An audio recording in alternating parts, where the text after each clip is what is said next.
Excited about being here for the second round of Black Girl Monologues. Yes. Now we have our creator, our founder, Miss Yolanda Hughes. Yolanda, I want you to just tell us, how did you feel about Black Girl Monologues 1?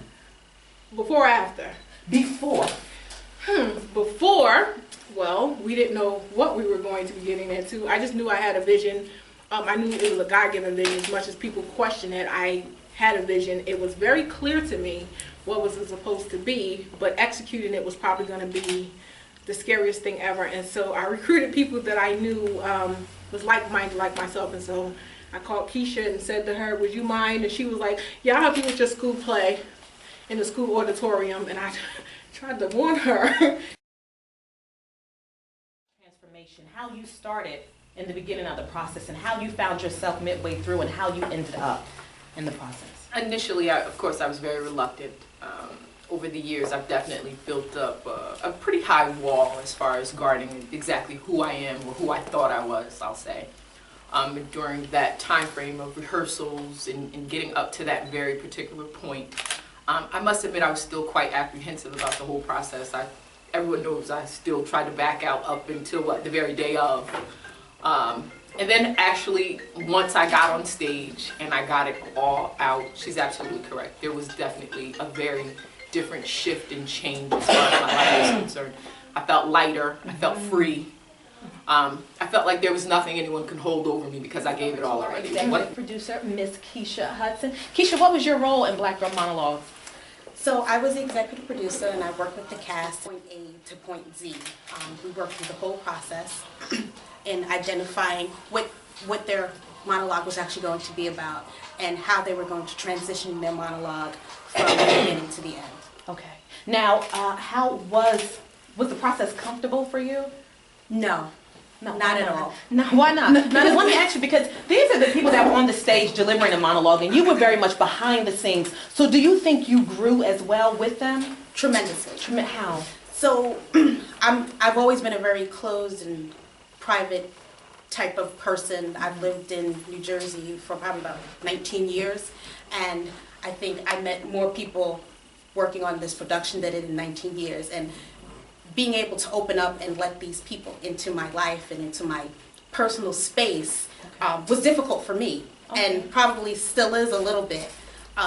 You know, just getting out there and getting to know people, and so for me, it was a growth within me in terms of just opening up and welcoming people into my life. And after December 12th, because that was when we had the show, how was Keisha Hudson different?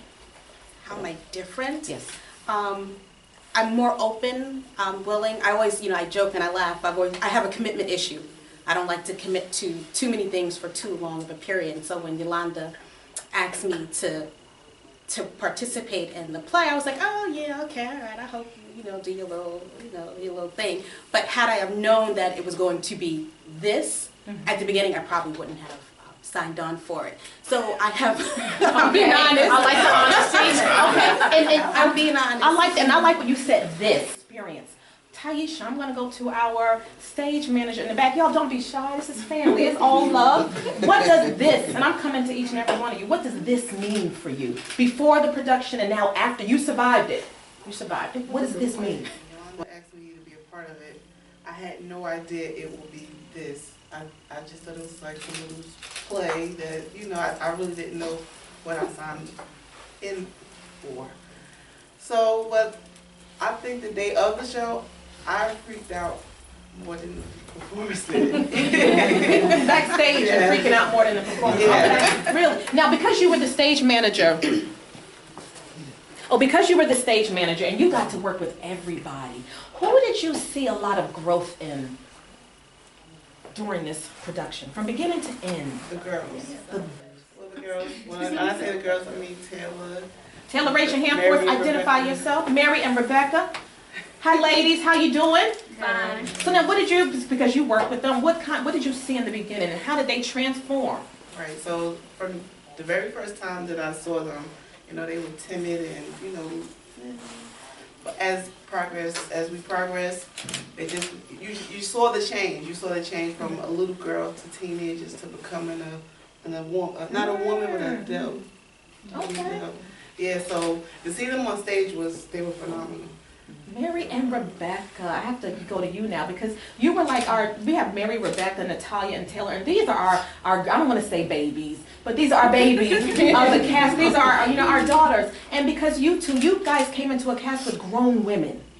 How did that feel? Was that intimidating? Was it easy? Was it comfortable? How did you feel about that? You can go one at a time. Tell us your name first. To introduce yourself, tell us your name. I'm Mary. But I felt very intimidated. Like, it was overwhelming because I didn't think like it was my place. So it was like when I actually opened up and got comfortable. It was like, oh, this is pretty cool. Now, how was the process, because I like to just get in there, how was the process of opening up? Because it's not easy to be on stage and tell your business in front of, 800 people and to be that raw and that emotional. How is that from a teenage point of view? The process of opening up, it was very difficult for me because I'm not really used to